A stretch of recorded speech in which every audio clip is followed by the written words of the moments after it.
Time now for Back Pages tonight here on Sky Sports News, bringing you a first look at the sports stories in the morning's newspapers. And joining us are The Athletic's David Ornstein and Riyadh Al Samurai from the Daily Mail.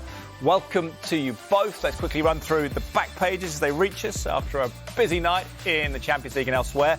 Disaster class, the headline regarding Manchester City. Gunners, meanwhile, run riot in Lisbon. Jude Bellingham felt like scapegoat is the quote there. And then slot Salah's in my team.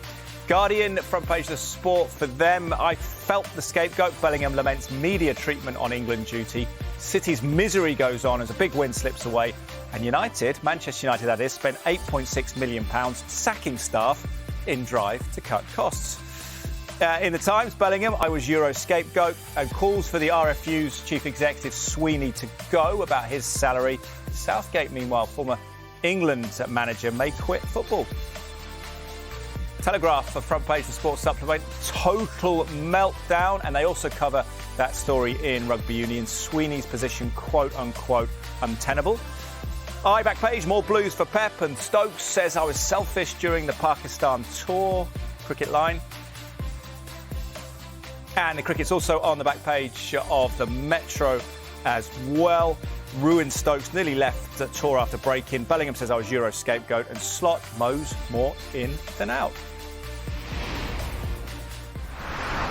And before we get to the back pages, let's hear from Pep Guardiola following that 3-3 draw against Vano. Hi, Pep. You always defend your players publicly, and I understand completely why. But the way in which they sort of capitulated at the end, was that sort of unprofessional, surprising, the way they sort of panicked and allowed 3 goals from 75 minutes in? Oh, no, I'll continue with the same, so it's not necessary to say anything to them. They know it perfectly. So, the 3 episodes, and, they didn't allow us to win what we needed for many, many reasons, not just for the terms of qualification or get the points to go through, for, many other reasons, and it's what it is. So difficult to swallow right now, and so the game was good. We scored 3, we could have scored more, we do everything, but at the end we give away, especially the first one, and after we are not stable enough, to do it. And it's not about no run or the commitment or nothing as that, but football, you have to be in certain moments do it, and right now it's, the second goal, the second post, touch post, Eddie, finishing the place when the player is there, and the last action, jack, shoot, deflection, keeper, post, and go out. So in that situation, everything is like that. So, but improve. What can we do? So rest 1 or 2 days and prepare Anfield. It's just about Anfield. How will you try and lift them for this test? We have to. It's my job. We lead them. We play a good game, but of course we need to do it, and we were not able to control the last minutes. Hi, Pep. There were boos at the end from the fans. Can you understand that? Do you think your players deserve that, especially after everything you've achieved? Last game against Tottenham with 0-4, they were there, supporters, they applaud. Of course, they're disappointed. Of course, we understand it. They have done it properly.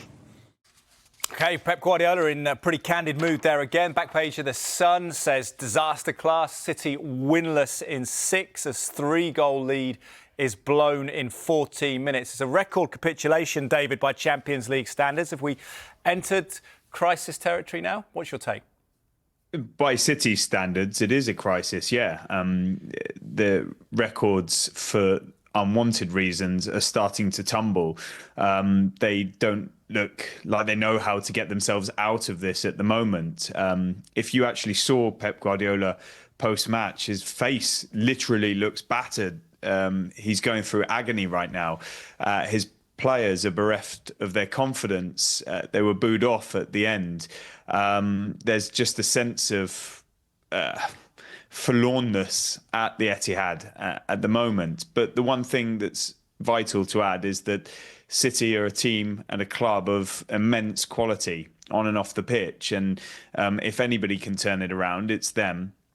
They go to Anfield, where it wouldn't entirely surprise you if they put in a really strong performance. And retaliated like champions do. But this is just remarkable. It's extraordinary. They've had so much going on off the pitch, of course, with all the well-documented legal cases, and now on the pitch as well. And you search deep for potential reasons. You look back to the summer transfer market when they did so little, Savinho and Ilkay Gundogan only. The age profile of the squad with so many players over, at, just under 30 years old. The contracts that are expiring in the next year or two is going to give them a huge amount of work to do, and plenty more reasons, it seems. You know, underperformance, individual errors. It's a really disappointing time for them, but equally, we must not write them off, because we've seen their incredible efforts in recent years, their trophy hauls, their achievements, and maybe now we'll really come to appreciate how good that was by them, judging by how normalised they seem to have been made just recently. Indeed, only 6 months ago, celebrating that fourth unprecedented consecutive title. The Telegraph Sports supplement, though, has a picture of a frustrated Erling Haaland, who scored 2 goals, had them 3-0 up, but fell apart. A total meltdown, the Telegraph Sport headline. Shambolic City throwaway 3-goal lead. Riyadh, is it just a catalogue of errors, a lot of them by Josko Guardiola at the moment, or do you feel that perhaps Pep hasn't planned enough and that he didn't do enough in the summer, and that's what we're seeing City reap at the moment? Well, I think there's certainly some merit in that when you look at, again, what David's saying there about the age profile of the squad. You always need to refresh what did they do in the summer. And I like the look of the Gundogan signing when he came in, but he's 34 years old. He's got a goal tonight, but I think generally speaking, he's been poor when he came back to Man City. I think there's a huge sort of onus on what they do in January now. I think Zubimendi's probably a good option. He, quite literally replaced Rodri during the finals in the Euros and excelled against England. I think that's precisely the kind of player they need to be looking for right now. With Rodri out, Kovacic is going to be gone for the better part of a month. So that midfield seems to be a key part of the problem. Look, they've not hesitated to flag their injury situation, rightly so. But I'm finding it hard to believe that a City squad could end up looking this thin. But also, I look at that starting 11 tonight, and you look at the players they've got in attack, whether it's sort of you've got Haaland, Foden, Grealish, Nunes.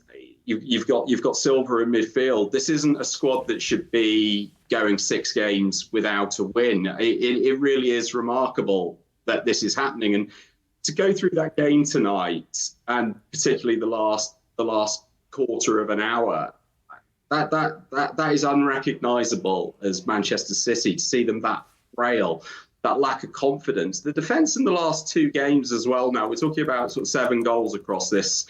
In the Tottenham game, what really alarmed me tonight was that equalising goal. Watching, the Feyenoord have led this breakaway. They're 5 on 3, but you look at that the Man City midfield and the defenders tracking back. They're jogging. And that's a team that's coming in on the back of 5 straight defeats. Where's their pride? Where's their fight? We can make the argument that they're tired, that they're exhausted, and it feeds into the fact that, as Pep always tells us, you've got people playing who are only half fit. But that was gutless. Where's the tracking? Where's the tracking back? Where are the runners? We're not just talking about individual errors with Manchester City at the moment. We're talking about a team that has collectively lost more than that. The confidence has gone. Their belief in who they are, and we're talking about the team that's completely dominated football in this country and to Europe to some extent as well. And they're playing abysmally. It's absolutely extraordinary what's unfolding right now. Very surreal as well, isn't it? Back page of the Eye, David. More blues for Pep. The problem for him, I suppose, he's got the Reds up on Sunday at Anfield as well in the Premier League. His next stop in the Champions League's Turin against Juventus. City struggling in the Champions League table as it stands. David, do you feel that those games, in a sense, for City fighting to keep this season alive, really? They'd be left with the FA Cup almost if it goes wrong over the next few weeks. Well, not strictly speaking, because it's still relatively early. They're they're in a good position in the Premier League table, and this new Champions League format can see them, scrape through, even if they don't do so well in some of these initial matches. So they've got the time, they've got the pedigree, they've got the quality at the club, the track record for coming good later in the season. But they need to arrest this slide pretty urgently, and it's not like you're seeing many encouraging signs. Okay, they got themselves into a 3-0 lead against a Feyenoord side who, to be fair, have been on decent form in recent weeks. But it is still a side that they should be dominating and building a commanding lead against.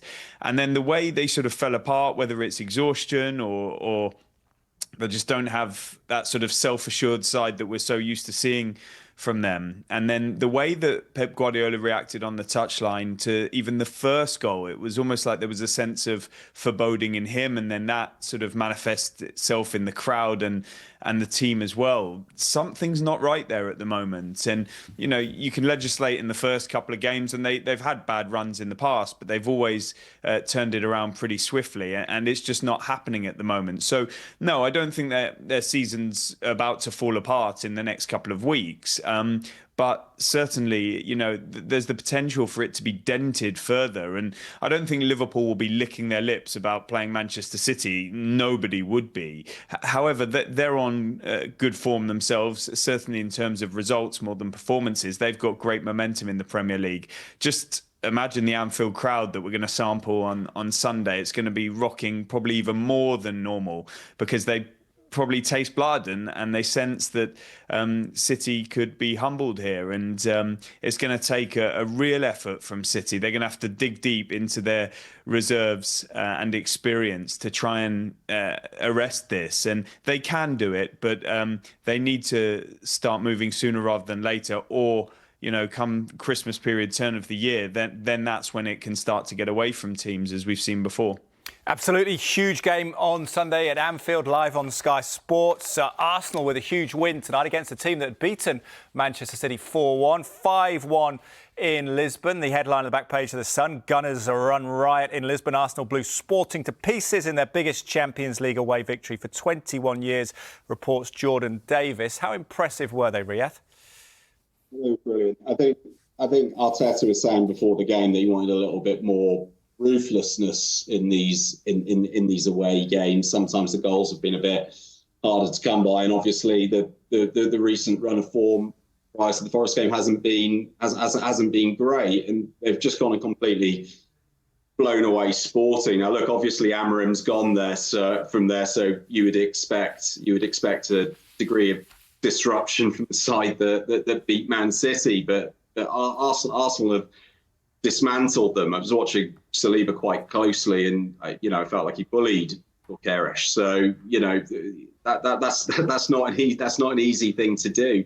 I thought they conceded a fair few chances, but the key difference was what they took at the other end. I thought they were superb in front of goal. They moved it brilliant. They also adapted well. They had a little bit of pressure at the start of the second half. We saw it Sporting against City. They came out very quickly. And Arsenal had to adjust. Sporting started playing it a little bit more direct, a little longer, but they recalibrated and they got control of the game and pushed it out to 5-1. I thought that was a brilliant night for them. Yeah, after 5 games away without a win as well, and Martin Odegaard wonderful again on his return. What a difference he makes to the team's energy. We'll take a quick break to restore our energy. When we come back, we'll look at more of the back pages, including this in the Times: Bellingham, I was Euro's scapegoat. We'll discuss that with Riyadh and David in a moment.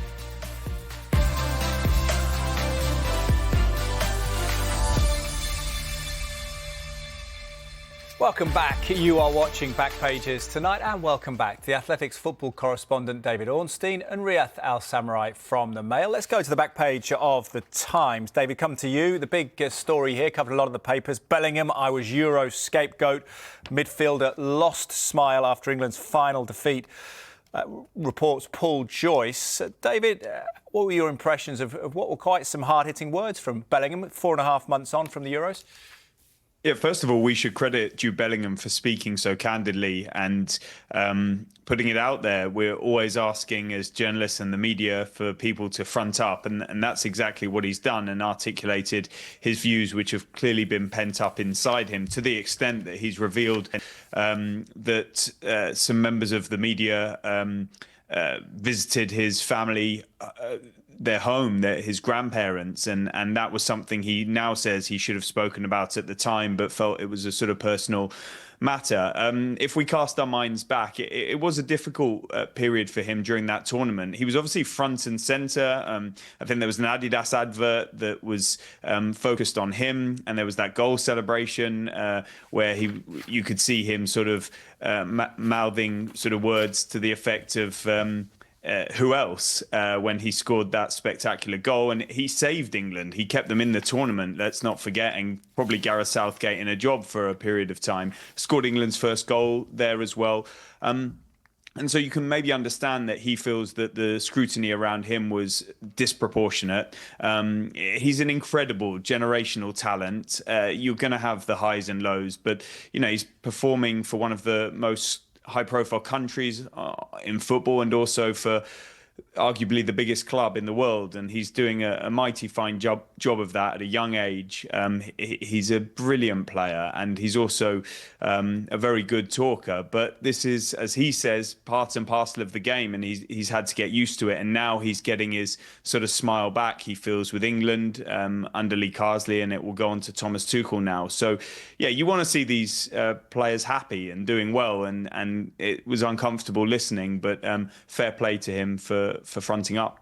Yeah, absolutely right. So it's glad that he's got his smile back as well, and something for us to reflect on in the media. And also on that note, perhaps, of not having an overly happy time in the summer, Gareth Southgate, back page of the Times, who said that his greatest honour was to play and manage England, but says, I may quit football. Southgate may quit football, reports Matt Lawton. I believe this is from something perhaps written on LinkedIn, Riyadh. He says, he's referenced people in their 50s who may be at a similar career crossroads. What's your take on Southgate here? Did you get the impression that it's because he's, I guess, jaded, or do you think it's more about he's done everything he can in the sport? I think it's really interesting, especially what you're saying there, Teddy, about it being delivered via LinkedIn. I was a little bit unfamiliar with that as a means of people in football getting the message out. But first and foremost, from a selfish point of view, as someone who's been absolutely fascinated by his career, I hope it's not the hint that he might be walking away from football. It's certainly read that way as an option that he's exploring. He wants something that's going to light a fire under him again, in the way that he felt while he was managing England. Something that gave him a sense of purpose is the way he phrased it. I would hope that it's not the end for him. I think he's got a lot more to give. Certainly, Manchester United sort of monitored him for some time, and who knows, in a parallel universe he might have got that job prior to it going to Amorim. But he's going to need time to recharge his batteries. He's certainly need time to take. He is a man who's got quite a broad hinterland. He does have. He's a very deep thinker. Football isn't the only thing that defines his personality and his character. So it might well be the case that life takes him in a different direction. I just hope that we see him again. I think his achievements with England over time are only going to age better. And I think from this standpoint today, I think they look pretty brilliant as it is. Intriguing thought, isn't it, what he might move on to next if he leaves football? We shall keep across that story with interest. Will Mo Salah leave Liverpool? The Metro slot, is Mo's more in than out? This after Salah's famous interview the other day suggesting he was more out than in. David, what's your assessment of the Salah situation? Well, it doesn't appear to be affecting his performances. That's what Slot said, and he's right, because Salah is absolutely flying. I suspect they're going to come to a compromise. I don't know. It's just my prediction, because he is so good, and despite his age, he's showing no signs of slowing physically, technically, and you really do back him when he says that he's feels that he's got a few more years left in him at the very top level. I can't argue with that. And it's just whether they can reach a compromise on clearly what he expects to be paid and the length of contract, and what Liverpool and FSG in particular, who seem to have a policy over the age of 30, are prepared to go to. It's a big story. It's not ideal for the club on the eve of such a massive match against Real Madrid and then Man City on Sunday. But at the same time, we've kind of been here before with Salah, and it's worked out amicably in the end. I wouldn't be surprised if it does again here. They've also got the Van Dijk and Trent Alexander-Arnold situations to sort out, let's not forget. So there is pressure on the Liverpool hierarchy. OK, we'll kick across that situation at Liverpool. Just wonder if Salah's applying a little bit of subtle pressure there, isn't he, as well? Slot seemingly handling it well on the eve of the Real Madrid game. Quick thought on the managerial front. Riyadh, we've got about 25 seconds to discuss Fox in the box. Top of the mirror there, the back page. Ruud's ready for Leicester. Ruud van Nistelrooy, a shock candidate to become the new Leicester City manager. Is that a gamble on the sample size we saw at Old Trafford? What do you think? Well, he did very well, didn't he, as the caretaker there? So, it does seem to be a case of sort of developing a reputation very, very quickly. I imagine Leicester will be doing a little bit of sort of greater due diligence. They've got to get it right. The Steve Cooper experiment, shall we call it, didn't last terribly long. So there's a huge imperative on them getting this right. And as you say there, Van Nistelrooy wasn't in charge for a huge amount of time at Old Trafford.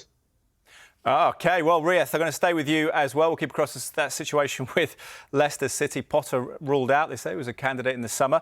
Ben Stokes, interesting story, Riyadh, on the cricket front. I was selfish during Pakistan tour, covered in the eye. Says he focused too much on his own fitness. How much candour, humility is this demonstrated by the England captain?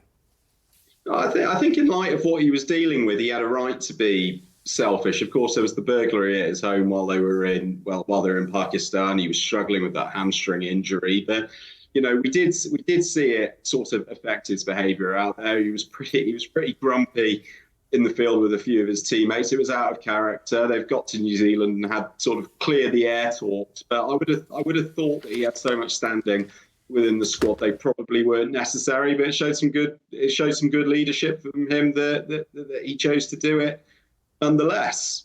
Well, Riyadh, I got my timing slightly miscalculated, so I'll have to get a new watch. But just about 20 seconds you do have this time. How important is this series for Stokes in the country of his birth coming up against New Zealand? I think they just need to do something that improves on what happened in Pakistan. It's quite interesting, sort of, around the England team at the moment as well, with sort of Cox is out at number 3. How are they going to look? How are they going to be able to score the runs? But it's a tricky 3-test series. But you'd think England probably they can turn it around. Let's hope so from an English perspective. We'll keep across it. David and Riyadh, thank you very much for your company. Enjoy the rest of the week's football. If you missed any of the show, another chance to see Back Pages tonight at hour. It's also available as a podcast. Download Back Pages on Apple, Spotify or wherever you get your podcasts. On Wednesday night, John Cross and Miguel Delaney join us from 10:30 to discuss another big night of Champions League football.